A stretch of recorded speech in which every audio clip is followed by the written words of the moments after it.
경제 현안을 보다 쉽게 풀어보는 경제 읽기 시간입니다. 오늘도 다양한 경제 이슈들 김광석 한양대학교 겸임교수와 함께 짚어보겠습니다. 어서 오세요.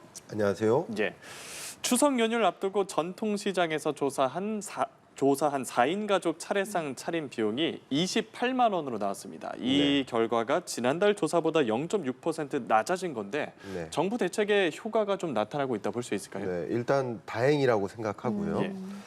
다행인 그 배경은 어쨌든 추석 사실상 그 비용 자체가 예상했던 것보다는 좀 감액되는 현상은 결과적으로 공급량을 늘려서라고 볼 수 있겠습니다. 그러니까 배 가격, 사과 가격 엄청나게 높았는데 배 가격이나 사과 가격, 또 닭고기라든가 북어포라든가 그러니까 추석 차례상에 많이 올라가는 품목들 이런 공급량을 많이 늘렸습니다. 그래서 배 가격, 닭고기 가격, 북어포 가격이 다소 조정되는 흐름을 확인할 수 있고요. 다만 아직까지도 애호박이나 시금치나 배추나 무 이런 채소류의 경우에는 농산물 작황이 굉장히 안 좋았기 때문에 역시 가격이 좀 치솟고 있기 때문에 이런 부분들은 여전히 부담으로 작용할 수 있겠다 이렇게 의견 드리겠습니다. 네, 최근에 일부 식품기업에서 이 원가 하락을 이유로 그 제품 가격을 내린 바가 있었잖아요. 근데 이번에 파리바게뜨가 또 식빵 가격을 인하하겠다고 밝혔거든요.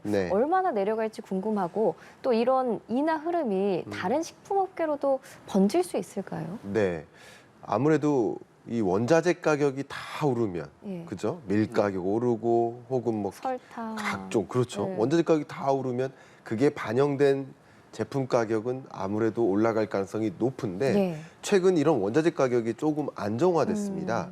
그러니까 그 원자재 가격의 안정화의 흐름에 맞춰서 정부 입장에서는 아무래도 이 빵 혹은 과자 가격을 좀 조정했으면 하는 의사결정을 내리는데 좀 합의를 한 거라고 볼 수 있겠고요. 자료를 보시는 것처럼 파리바게뜨, SPC 같은 경우는 식빵 그리고 3종 이 평균 7.3% 가격 인하, 또 뚜레쥬르 같은 경우도 여러 품목에 걸쳐서 평균 6.7%, 혜태제과 같은 경우도 계란 과자나 이런 주요 품목에 대해서 6.7% 정도 가격을 인하할 조치를 발표했습니다. 이런 것들이 우리 서민의 물가 부담을 조금 완화해 주는데 기여할 수 있기를 좀 바라는 마음입니다. 그런데 이 체감 물가는 여전히 높거든요. 추석 이후 물가는 어떻게 될지도 궁금하고요. 또 한 해는 이 물가가 연말까지 2%대 초반에서 안정화 될 걸로 내다보던데요. 네, 제가 늘상 말씀드리는 표현인데요. 물가 상승률은 떨어지는 게 맞아요. 그러나 물가가 떨어지는 것은 아니다. 이렇게 말씀드리고요. 상승은 계속하되 그냥 그 상승률이 둔화가 되는 거죠. 그렇습니다. 그러니까 물가 상승률이 종전에는 뭐 6%대였거든요. 근데 2% 수준으로 물가 상승률이 떨어지는 거예요. 물가 상승률이 떨어지지만 이미 전년에 올라간 이만큼 높아진 가격에 또 2% 가격이 붙는 거예요. 그죠? 그러니까 물가는 떨어지는 게 아닙니다. 그래서 여러분들이 체감하시는 그 물가는 너무나 가혹한데 물가 상승률은 좀 떨어지는 현상. 물론 이것은 중앙은행의 금리 결정에 있어서는 물가 상승률이 사실 중요합니다. 그렇기 때문에 물가 상승률과 물가라는 이 지표를 좀 구분하신다면 아무래도 여러분들이 체감 물가와 지표 물가 간의 그 괴리가 나타나는 현상, 이게 다소 좀 줄어들 수 있지 않을까 의견 드리겠습니다. 이제 미국 경제로 한번 가보겠습니다. 다음 주 FOMC를 앞두고 있는데 연준이 과연 금리를 얼마나 내릴지 관심이 많이 쏠리고 있잖아요. 그런 와중에 소비자 물가 지수가 새로 발표가 됐어요. 좀 살펴보면 8월 미국 소비자 물가 상승률이 3년 반 만에 가장 낮은 수준으로 떨어졌는데 이게 뉴욕 증시 결과에는 좀 영향을 미치지 못했나 봐요? 자, 일단 이 소비자 물가 지수, 미국 물가 지수가 왜 이렇게 중요하냐면 다음 주 목요일 날 제가 이 자리 나와서 또 말씀드리겠지만 다음 주 목요일 추석 끝나고 목요일 날 새벽에 FOMC 회의 결정이 됩니다. 근데 그 FOMC 결정이 2020년에 대대적으로 금리 인하한 이후 첫 번째 금리 인하일 가능성이 높아요. 계속 동결을 해오다가. 그렇습니다. 금리 인상하다가 이제 동결만 하다가 그리고 계속 첫 번째 금리 인하한 거예요. 그러니까 이것은 역사적인 이벤트라고 볼 수 있습니다. 그럼 FOMC 위원들이 무엇을 지켜봤을까? 바로 미국 물가를 지켜봤을 겁니다. 왜냐하면 물가 안정을 위해서 금리 인상을 했기 때문에 네. 물가가 충분히 안정되는지 여부를 판단했을 텐데 역시 저도 그걸 지켜봤듯이 FOMC 위원들도 이 지표를 봤을 겁니다. 근데 생각보다 소비자 물가 상승률이 2.9에서 2.5%로 다소 떨어져줘서 예. 다행이다. 그리고 시장의 기대치가 2.6%였기 때문에 기대를 충족할 만큼의 물가 안정화가 나타나는 것처럼 보였습니다. 그런데 이 소비자 물가를 뜯어보니 세부적으로 뜯어보니 사실 에너지 물가가 많이 떨어져줘서 그래서 소비자 물가가 잡힌 거지 우리가 생각하는 그 근원 물가, 근원 물가는 안 떨어졌습니다. 한쪽만 이렇게 떨어진 그렇습니다. 거군요. 그런 것들에 다소 실망한 시장의 모습이지 않을까 이렇게 평가해 볼 수 있겠습니다. 예, 연준이 통화 정책 방향을 결정할 때 상대적으로 더 주시하는 근원 CPI가 지난해 동기 대비 3.2%, 지난달보다는 0.3% 상승을 했거든요. 네. 그러면서 시장 전망치를 웃돌았고 연준이 다음 주 FOMC에서 빅컷을 단행할 거라는 기대감까지 있었는데 이 기대감이 좀 줄어들지 않을까 싶은데요. 맞습니다. 방금 질문 주신 그 말씀 그대로 예. 그게 시장에서 받아들인 거예요. 헤드라인 물가는 좀 떨어졌는데 네. 근원 물가는 안 떨어졌네. 또 근원 물가를 구성하는 굉장히 중요한 품목이 바로 주거비거든요. 예. 주거비 상승률은 오히려 올랐습니다. 그럼 근원 물가가 안 잡히면 예. 금리 인하 좀 어렵겠구나 라는 생각이 들었고 예. 종전까지만 해도 나름 빅컷으로 하겠지 0.5%포인트 인하하겠지 하는 기대를 가졌지만 예. 그 기대가 물거품처럼 사라지는 거예요. 기대감이 실추되는 거야. 빅컷은 어렵겠구나. 베이비컷, 그러니까 0.25%포인트 금리 인하에 머물겠구나. 이게 실망감이죠. 기대감에서 실망감으로 바뀌는 과정에서 시장에서는 아무래도 조정이 있었던 것이다. 이렇게 의견 드리겠습니다. 그러면은 지금 빅컷 가능성은 상당히 낮아진 상황에서 네, 한은의 통화 정책 방향 결정에도 이 부분이 영향을 좀 줄까요? 영향을 미치죠. 어. 빅컷 가능성이 높다. 혹은 빅컷을 정말 단행한다. 예. 라고 한다면 아무래도 한국은행은 한미 간의 기준금리 격차를 고려해서 예. 금리 인하를 단행할 만한 여건이 좀 조성된다는 거예요. 보시는 것처럼 한미 간의 기준금리 격차가 2%포인트로 역대 최대치입니다. 예. 역대 최대치가 최장기간 벌어진 채 유지되고 있는 겁니다. 근데 미국이 금리를 0.25%포인트 인하하느냐 혹은 0.5%포인트 인하하느냐 그 여부에 따라서 한국은행의 10월 예. 금리 결정에 영향을 미칠 수 있는 거죠. 예. 아무래도 많이 인하한다. 그러면 우리는 조금이라도 인하할 여지가 있는 것이고 예. 생각보다 많이 인하 안 하네? 그럼 우리 금리 인하 시점 너무 10월에 하는 건 성급한 거 아닌가 하는 우려를 할 수 있는 거죠. 어쨌든 금리 인하를 결정하는데도 미국의 금리 결정이 상당히 영향을 미칠 수 있다. 우리 한국은행 법 자체가 독립성을 부여를 받고 있어요. 예. 그래서 정부로부터의 독립성을 받고 있습니다. 소위 말하는 행정부로부터 독립적으로 통화 정책을 결정할 수 있어요. 그러나 한국은행 총재께서 뭐라고 얘기했었어요? 예. 얼마 전에 우리는 한국은행은 정부로부터는 독립적이지만 미국 연준으로부터는 독립적이지 않다. 바로 이 얘기입니다.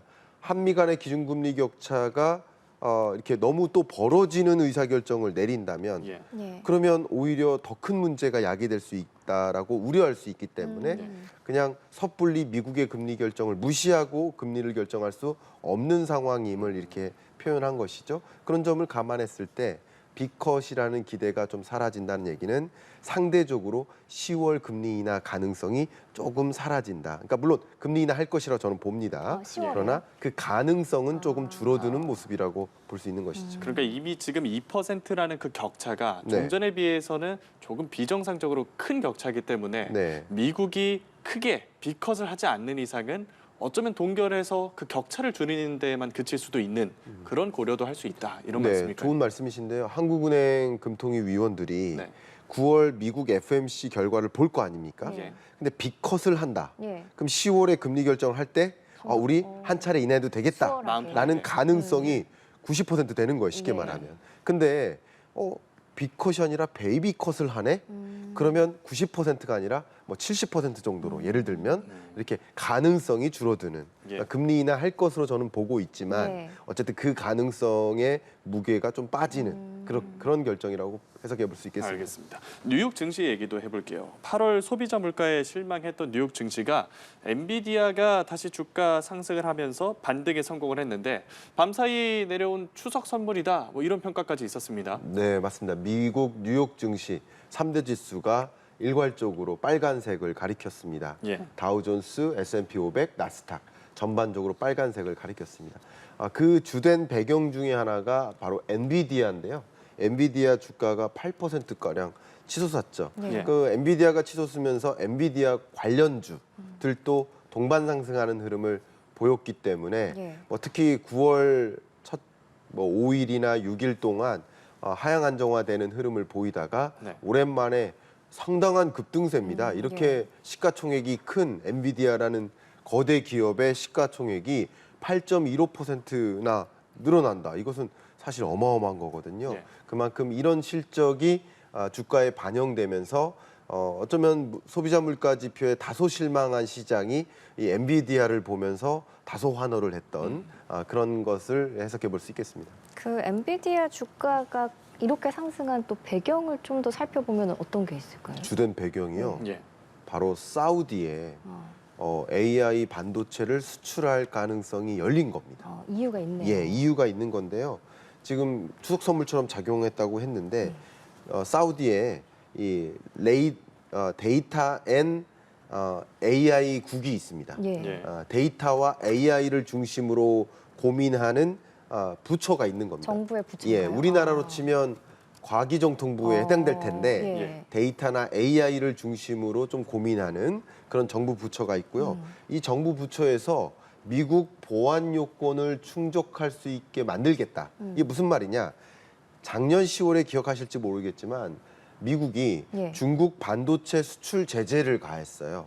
근데 예. 중국에게는 반도체를 공급하지 말자. 예. 왜냐하면 기술 추격도 있을 수 있지만 보안에 위협을 줄 수 있다. 예. 근데 중국만 수출을 통제하면 되는 게 아니라 이 공급 사슬이 이렇게 연결되어 있기 때문에 중국에게 반도체를 제공해 줄 만한 다른 국가에도 조심해야 된다. 예. 그러니까 사우디로서는 미국 보안 요건을 충분히 충족시킬 테니까 우리 사우디에게도 AI 반도체를 공급해 달라. 사우디 입장에서는 어쨌든 데이터나 AI 국을 만든 만큼 그런 신산업을 중심으로 산업 재편을 이뤄나가야 되니까 엔비디아가 필요하다. 사실 엔비디아가 AI 반도체 이 산업 업황에서 80% 점유율을 갖고 있거든요. 예. 그러니까 엔비디아 AI가 필요하다라는 입장을 이렇게 내비침으로써 그럼 수출 가능성이 생겼네. 라는 것이 되니까 엔비디아에 대한 주가가 높게 반영된 거라고 볼 수 있겠습니다. 네, 우리나라 증권 시장을 보면 코스피가 굉장히 많이 떨어졌다가 네. 하락을 멈추고 이제 반등에 성공을 했거든요. 그럼 요거는 지금 앞서 말한 미국발 훈풍 덕분에 영향을 받은 걸까요? 네, 앞서 말씀드렸던 것처럼 이 반도체 밸류 체인이 있습니다. 우리는 AI를 이용해요. AI 서비스를 이용합니다. 리모컨으로 이 TV를 트신 분들도 계시겠지만 지니아 네, TV 틀어줘 하는 사람도 있습니다. 이게 그렇죠. 인공지능을 활용한 겁니다. 예. 우리는 AI 유튜브로 보셔도 자동으로 나의 선호를 반영해서 영상을 팝업 시켜주고 AI를 지금 활용한 거예요. 예. 우리 AI를 이용하지만 그 AI가 서비스가 제공되기 위해서는 AI 반도체가 필요하고 메모리 반도체가 필요하고 이런 밸류 체인이 있는데 AI 반도체 수요가 늘어날 것이라는 기대도 있고요. 여기에 한 가지 또 엔비디아 젠슨 왕 CEO가 뭐라고 얘기했냐면 지금까지 이 파운드리를 예. 그냥 제조죠. 위탁 생산. 파운드리를 거의 TSMC에 의존했는데 TSMC도 훌륭한 기업이지만 예. 꼭 TSMC에만 의존할 필요는 없다라는 발언을 했어요. 다시 말하면 이 파운드리 업계에서 TSMC가 1위고 2위가 우리 삼성전자거든요. 네. 그러면 아무래도 TSMC가 아니고 삼성전자도 이 파운드리 업체로서 고려한다라는 이야기가 되니까 이것은 굉장히 강한 훈풍이라고 볼 수 삼성에 있겠죠. 굉장히 호재네요. 그렇습니다. 예. 얼마 전에 또 많이 떨어졌었잖아요. 그러니까 많이 떨어졌었기 때문에 이제 반등할 만한 여지가 있지 않나 하는 기대를 하던 터에 예. 이런 호재성 기사들을 접하니까 그럼 삼성전자 더 매수해야 되겠구나 하는 움직임이 일어나면서 삼성전자 주가도 이제 반등한 모습이라고 확인할 수 있겠습니다. 알겠습니다. 오늘 경제 이슈 김광석 한양대학교 겸임 교수와 함께 다뤄봤습니다. 오늘 말씀 고맙습니다. 고맙습니다. 감사합니다.